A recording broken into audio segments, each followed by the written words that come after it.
This will be a quick overview of how to install, set up, and use Cam-Shape-Matic, as well as how to set up one example shape key, and a little discussion about the features. So first, after you have the add-on downloaded, go ahead and head to Preferences, Add-ons, and Install to install the add-on. For me, I already have it saved in a folder where I've been developing it. So you highlight that, hit install add-on, and once Blender recognizes it, tick this check mark. You'll see that you've installed version 0.0.1. In the future, this is how you can tell if you've upgraded successfully or not. And you'll see at the bottom of your add-on tabs on the end panel in Blender that the add-on is installed under Cam-Shape-Matic. So once you've done that, you might see that Blender automatically picks up and registers something, and it doesn't seem to be working properly. This is actually intended behavior because it's trying to deform, or it's trying to change a shape key based on the leg bone right now, which is not what we want. We want the head bone, and then once we move it around, we'll see that things are working properly. But basically how to set this up is you can enable or disable shape changes. So obviously we want to have it enabled to begin with. I'll show you what it looks like with it disabled later.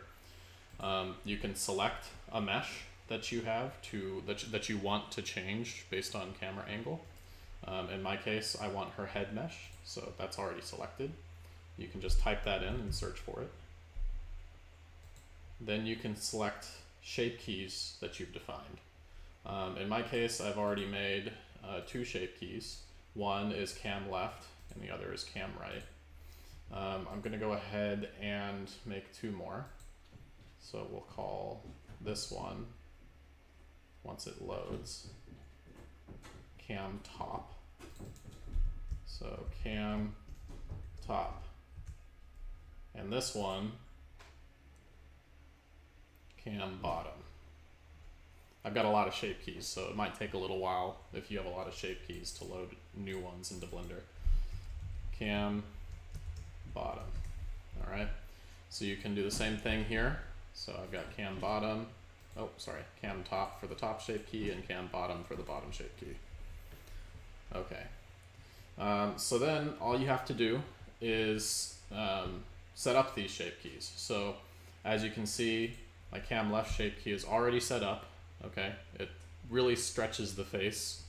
All right, so if I move the camera off to the left here, you see it looks pretty good from this angled view, and in front it looks kind of wacky, but that's how it works.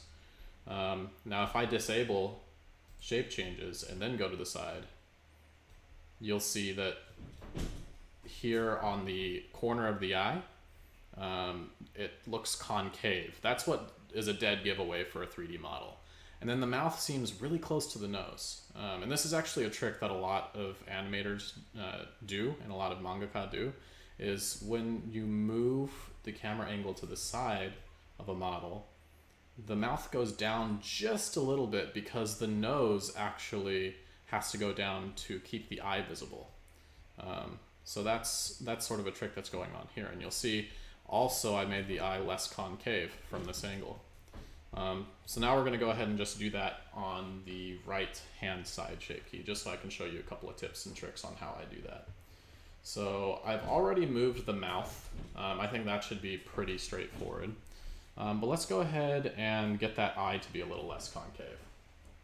So highlighting the cam right shape key and hitting tab to go into edit mode, I can zoom in on this other viewport, which is really handy. I think that having two viewports makes a big difference. But so I can zoom in and I can select a few points on the mesh. So I'm going to select the corner of this eyebrow, and I'm going to select some of the face vertices. So if I hit select on this vertice, hold the control key, and select on another vertex further down the face, that'll select several vertices on the face. Then I'm going to make sure that I'm in proportional editing mode. And I'm going to make sure that I've unticked connected only. So that way everything, even unconnected parts of the mesh, move when I try to move this part of the mesh forward. So now when I hit the G key for grab and the Y key for the Y axis in the viewport and move that part of the face forward, you'll see that it moves forward accordingly, which is what we want. We want more of the face to be visible from the side here. And you can kind of get the sense of this if you grab some reference images from the internet. So I'm going to go ahead and pull up some quarter turn refs that I found. So here's a good one. So let me close that and drag it onto the screen. And I'm just going to keep this on top. Okay. So as you can see, the face is not concave here, and most of the eye is actually visible. So we're going to do our best to make this kind of look, okay? So let's go ahead and choose this one where it's even a little bit more extreme. All right, or maybe this one was good because it's a little less upwards of an angle. Okay, so now we're going to go ahead and pick a vert on the right side of the eye to make it look less concave. So let's pick this one right here. Grab Y. There we go. Actually, I feel like I grabbed a vert that was a little too low. Let's go a little higher up here. Grab Y. That's starting to look a little better. Grab Y.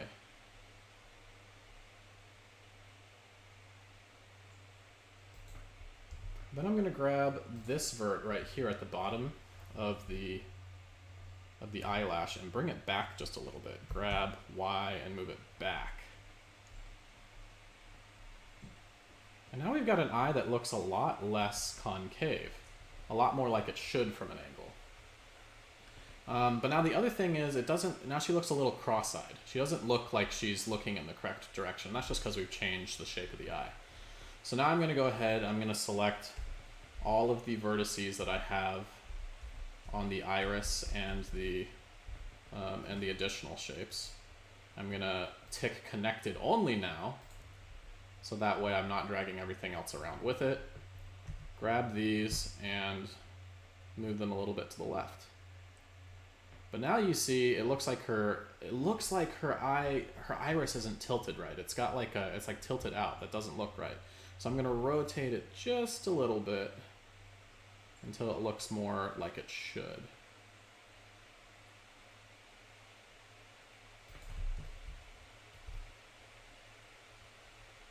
And that looks more correct.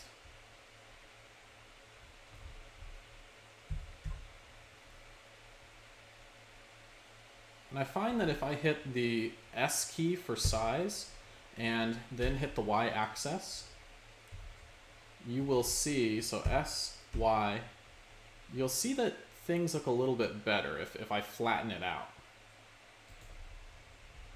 Yeah, that looks much better. Yep, so that's pretty much it for this angle then. So then if we tab out of edit mode, zoom out, it looks pretty freaky from the front, but it looks pretty good from the side. And it automatically blends to that shape as you move over in the viewport, or as you rotate the camera in the viewport. And that's pretty much it. Now, if you have any questions, please feel free to contact me on Gumroad or my Twitter. I will do my best to support.